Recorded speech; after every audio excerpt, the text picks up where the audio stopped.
የወጣቱ ቲክቶከር የአዶናይ ጉዳይ እጅግ አነጋጋሪ ሆኖ እንደቀጠለ ይገኛል። በተለይ በትናንትናው ምሽት ላይ አዶናይ በፖሊስ ቁጥጥር ስር መያዙንና ፖሊስም ስለሱ ማጣራት ያደረገ መሆኑ ከተነገረበት ሰዓት ጀምሮ በርካቶች የተለያየ ሐሳብና አስተያየት እየሰጡ በልዩ ልዩ ማህበራዊ ሚዲያዎች ላይ እንደ ጉድ እየተዘዋወረ ይገኛል። እኛም ስለ ጉዳዩና ፖሊስ ያወጣውን መረጃ አካተን ከዚህ ቪዲዮ በፊት በሌላ መረጃ አካፍለናችሁ ነበርም። በዛሬው ዕለት ደግሞ አዲስ መረጃ ተሰምቷል። የአዶናይ ወላጅናት ስለ ልጃቸው የተሰማቸውንና አሁን ስላሉበት ሁኔታም እንደተናገሩ በመረጃም ለማግኘት ችለናል። የአዶናይ እናት የላኩትን መልእክትም ተከትሎ ጉርሻ ገጽ በመረጃው ሲያስረዳ እጅግ ልብ የሚነካ መልእክት በማለት ነው የገለጸው። እኚህን እናት በቀጥታ በማነጋገር መረጃውን ያደረሰን ደግሞ ቢቢሲ ነው። ለመሆኑ እናት ምን አሉ? ስለ ልጃቸው የተሰማቸው ስሜት፣ በተለይ ደግሞ በፖሊስ ቁጥጥር ስር መያዙን ሲሰሙ ምን አይነት ስሜት እንደተሰማቸው፣ ስለ ልጃቸው ባህሪ፣ ማንነትና ሌሎችም ነገሮች በሙሉ በሳቸው እይታም ምን አይነት ሐሳብ እንዳላቸው ልንነግራችሁ ወደናል ማለት ነው። እንደምናችሁ የምንወዳችሁ የምናከብራችሁ ጎራ ስቱዲዮ ቤተሰቦች በተለያየ ዓለም ክፍል ሆናችሁ እኛን ተቀዳሚ ምርጫ አድርጋችሁ ስለምትከታተሉን እናመሰግናለን።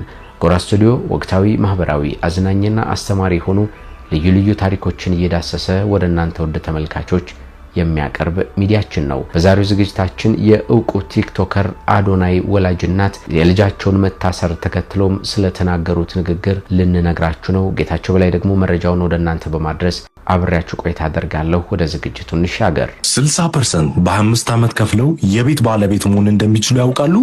እርሱ 40% በ4 ዓመት ውስጥ መክፈል ከቻሉ ቀሪውን ክፍያ በ25 ዓመት የሚከፍሉበትን መንገድ አመቻችተናል።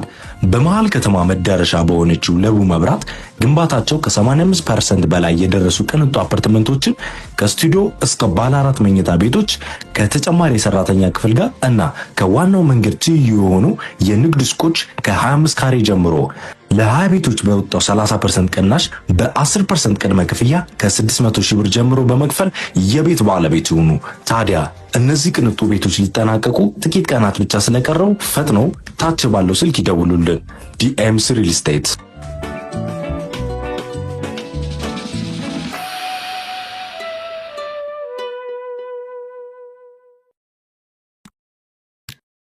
ሐሙስ ህዳር 1 ቀን 2018 ዓ.ም ማለትም በትናንትናው ዕለት አዶናይ በቁጥጥር ስር ከመዋሉ አስቀድሞ ማክሰኞ ህዳር 30 2018 ዓ.ም የፌደራል ፖሊስ በቲክቶክ የሽልማት ስነ ስርዓት ላይ ከኢትዮጵያ ህዝብ ባህልና ስነ ምግባር ያፈነገጠ ሰውነትን የሚያጋልጥ ልብስ በአደባባይ ለብሰው ታዩ ያላቸውን ተጠርጣሪዎችና ግብረ አበሮቻቸውን ማሰሩን አስታውቆ ነበር በማለት ቢቢሲ በመረጃው ያንን ጊዜም ያስታውሰዋል። ከሰሞኑ የነበረውን ክስተት ማለት ነው። አዶናይ ብርሃነ ደግሞ ረቡዕ ዕለት የታሰረው ማክሰኞ በቁጥጥር ስር ከዋሉ 5 ተጠርጣሪዎች የወንጀል ጉዳይ ጋር በተያያዘ መሆኑን ፌደራል ፖሊስም ጨምሮ ገልጾታል።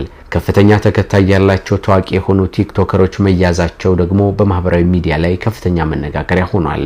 አዶናይ በቲክቶክ ላይ 3.9 ሚሊዮን ተከታዮች ያሉ ሲሆን ቀደም ብለን በሰራላችሁ ቪዲዮ ላይ እንደነገርናችሁ አዶናይ በጣም በርካታ የሚያስተቹት ነገሮች ቢኖሩም በዚያው ልክ ደግሞ በበርካታ ሰዎች ዘንድ የሚያስወድደው ወይም ደግሞ ተወዳጅ ያደረገው መልካም ነገር እንዳለ ይታወቃል። ከነዚህ መካከል ደግሞ በተለያየ የኑሮ ደረጃ ላይ የሚገኙ ወጣቶችን በድንገት ሲያገኛቸው ከያሉበት ዝቅተኛ የኑሮ ደረጃ አንስቶ ወደ መልካም ነገር እንዲሸጋገሩ ቤት ተከራይቶ በመልካም ህይወት ላይ እያኖራቸው እንደሚገኝ ይታወቃል። እንግዲህ ከነዚህ ልጆች መካከል ከትግራይ ከመቀሌ አካባቢ ያመጣት አንደኛዋ ታዳጊ ልጅ አዶናይ በመታሰሩ ምክንያት የተሰማትን ስሜት በእንዲህ ያለ መንገድ ገልጻለች።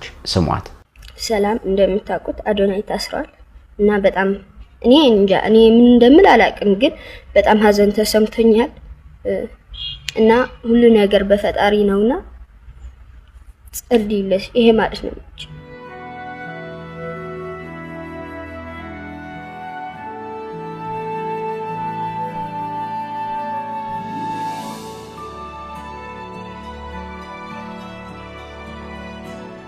ማክሰኞ ዕለት በቁጥጥር ስር ከዋሉት መካከል ወንጌል በቲክቶክ ስሟ ኢቫን 700 ሺህ ገደማ እንዲሁም ዮሐንስ ወይም ደግሞ በቲክቶክ ስሙ ጃኒ ተብሎ የሚጠራው 434,000 ገደማ ተከታዮች ያላቸው ናቸው። ፖሊስም ከኢትዮጵያ ሕዝብ ባህልና መልካም ስነ ምግባር በተቃራኒ የሆነ አለባበስ ለብሰው ታይተዋል ያላቸው ወንጌላዊት ገብረ ኢድሪያስና ዮሐንስ መኮንን እንዲሁም ግብረ አበሮቻቸው ናቸው የተባሉት በረከት ጸጋዬ፣ መቅደም ደረጀም፣ ግሩም ገዛኸኝ በቁጥጥር ስር መዋላቸው የተገለጸው እንዳልናቸው ማክሰኞ ዕለት ነበርም። እነዚህ ማህበራዊ ሚዲያ ተጽዕኖ ፈጣሪዎች እስካሁን ድረስ ፍርድ ቤት ስለመቅረባቸው የተባለ ነገር የለም በማለት ነው ቢቢሲም አክሎ የሚገልጸው።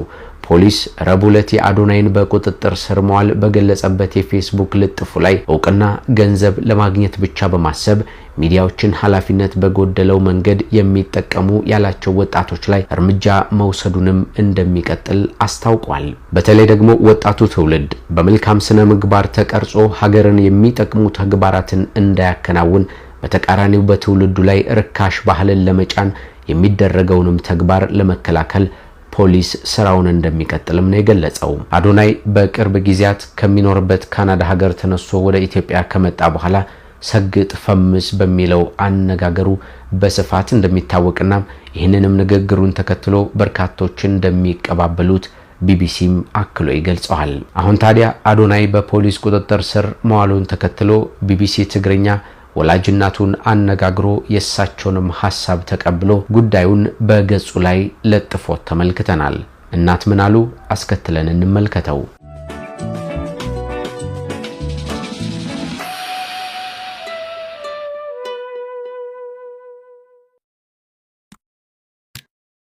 እንደ ቢቢሲ ትግርኛ መረጃ ከሆነም ልጄ ያጠፋው ነገር የለም፣ ያሰረው መንግስትም ሁኔታውን አጣርቶ እንደሚለቀው አምናለሁ ማለታቸው ነው ቢቢሲ ያስቀመጠው። የራሱን ምቹ ህይወት ትቶ መጥቶ ሰዎችን የሚያግዝ እኔንም የሚያበረታ ልጄ ነው ማለታቸውንም አክሎ ገልጿል። ወይዘሮ አበባ ገብሩም የአዶናይ ወላጅ እናት ልጃቸው አዶናይ ከእስር እንዲለቀቅላቸው በእንባ ሲጠይቁ ተስተውሏል። በዚሁ በቢቢሲ ትግርኛም ዩቲዩብ ቻናል ላይ የአመቱ ምርጥ ቲክቶከር የሚለውን ዘርፍ ጨምሮ 4 ሽልማቶችን ካሸነፈ ብዙም ሳይቆይ በተፈጠረው በዚህ አስቸጋሪ ሁኔታ ወይዘሮ አበባም ልጃቸው ምንም ስህተት እንዳልሰራ በመግለጽ ስሜታቸውን አክለዋል ሲል ነው የጉርሻ ገጽ መረጃ ደግሞም ሁኔታውን የገለጸው ከቢቢሲ ቪዲዮ ተነስቶ ማለት ነው። እባካችሁ ልጄ ይለቀቅልኝ ዘንድ እንድታደርጉ ጠይቃለሁ በማለት ነው እያለቀሱ ሐሳባቸውን ያስቀመጡት። ከዚህም በተጨማሪ የኢትዮጵያ አየር ኃይል ባልደረቦች በተገኙበት ንግግር ማድረጉ ለሌላ ተጨማሪ ውዝግብ መነሻም ሆኖ እንደነበር ይኸው ቢቢሲም ያስታውሳል። ቲክቶክ ክሬቲቭ አዋርድ የ2025 ህዳር 21 ቀን 2018 ዓ.ም ለሶስተኛ ጊዜ በኢትዮጵያም የተካሄደ ሲሆን ዝግጅቱም በቀጥታም በአርትስ ቴሌቪዥን ላይ ሲተላለፍም ነበርም። ረቡዕ ዕለት በፖሊስ ቁጥጥር ስር የዋለው አዶናይም በዚህ የቲክቶክ ክሬቲቭ አዋርድ ላይ አሸናፊ በመሆን መኪናን ጨምሮ በተለያዩ ዘርፎች ሽልማቶችን አግኝቶ ነበር። በሽልማቱ ላይ አዶናይ እጩ በሆነባቸው በአራቱም ዘርፎች አሸናፊ በመሆን ነው በጠቅላላው 4 ዋንጫዎችን እንዲሁም መኪናናም ሌሎችም የገንዘብ ሽልማቶችን ጠራርጎ በመውሰድ የሽልማቱ ከፍተኛው ተሸላሚ የሆነው ማለት ነው። ቢቢሲ በመረጃው ይቀጥልና ጉዳዩን በሚመለከት በማህበራዊ ሚዲያ ላይ ሐሳቦቹን ያጋራው በፈቃዱ ኃይሉ ቲክቶከሮቹ ከመታሰራቸው አስቀድሞ በማህበራዊ ሚዲያ ዘመቻ ተከፍቶባቸው እንደነበር ያስታውሳል ሲል ነው ቢቢሲ ያስቀመጠው። የሽልማት ስነ ስርዓቶች ላይ ሰዎች በዲዛይነር አሰርተው በተለያየ አይነት አለባበስ መታየታቸው የተለመደ ነው የሚለው በፈቃዱ በዚህም ራሳቸውን ይገልጻሉ ወይም መልእክት ያስተላልፋሉ ሲልም ያስረዳል። ቢቢሲ በመረጃው ሲያስረዳ በቲክቶከሮቹ በየትኛው የወንጀል ህግ ሊጠየቁ እንደሚችሉ ያነጋገራቸው የህግ ባለሙያዎች የተመሰረተባቸው ክስ እስካልታወቀ ድረስ መናገር አስቸጋሪ መሆኑን ገልጸዋል ብሏል። ነገር ግን ፖሊስ ከሰጠው መግለጫ በመነሳት በ1996 የወጣው የወንጀል ህግ አንቀጽ 639 አንቀጽ 1 መሰረት ሊከሰሱ ይችላሉ ብሎ መገመት እንደሚቻል ተናግረዋል ሲል ነው በመረጃው የሚያካፍለን ቢቢሲም።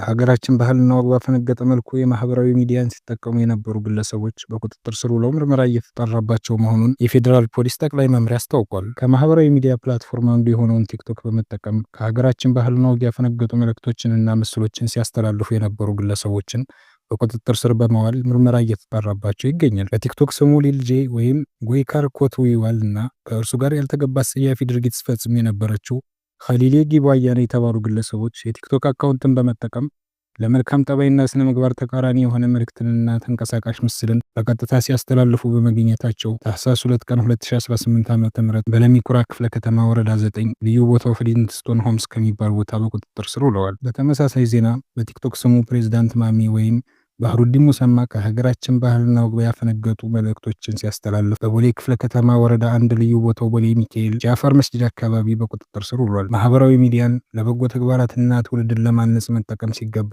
ትውልድን ወደ አላስፈላጊ ድርጊት እንዲገባ የሚያስተምሩና የሚገፋፉ መሰል እኩይ ተግባራትን በሚፈጽሙ ግለሰቦችና ቡድኖች ላይ የሚወሰደው ህጋዊ እርምጃ ተጠናክሮ እንደሚቀጥል የፌዴራል ፖሊስ ጠቅላይ መምሪያ አስታውቋል። ሰሞኑን በግፍ የቀጠለው የቲክቶከሮች እስር ብዙዎችን እያጋባ እንዲሁም ብዙዎችንም እያነጋገረ ይገኛል። ከሚነሱ ሐሳቦች መካከልም በአርሲ ንጹሃን የገደሉት መች ይታሰራሉ? ኢትዮጵያ ውስጥ ሴት የደፈሩ መች ይታሰራሉ? ሺዎችን በማንነታቸው ለይተው የገደሉ ግፍ የመሩና ፍጅት የፈጸሙ ያሰቃዩስ መች ይታሰራሉ? አገዛዙ ህግ የሰፈነ ለማስመሰል አጀንዳን በመፍጠር ከሮች ላይ ትኩረት ከሚያደርግ እውነተኛና የህግ ማስፈን ላይ መስራት የሚጀምረው መች ነው የሚሉ ጥያቄዎች በብዙዎች እየተነሱ ይገኛሉ። አንዳንዶቹ ደግሞ ትክክል ነው ከህግ ያፈነገጡ ባህላችንን የጣሱ ሰዎች መታሰር አለባቸው ሲሉ እየደገፉት ይገኛሉ። ሐሳብ አስተያየታችሁን በኮሜንት ስጡም። እናመሰግናለን።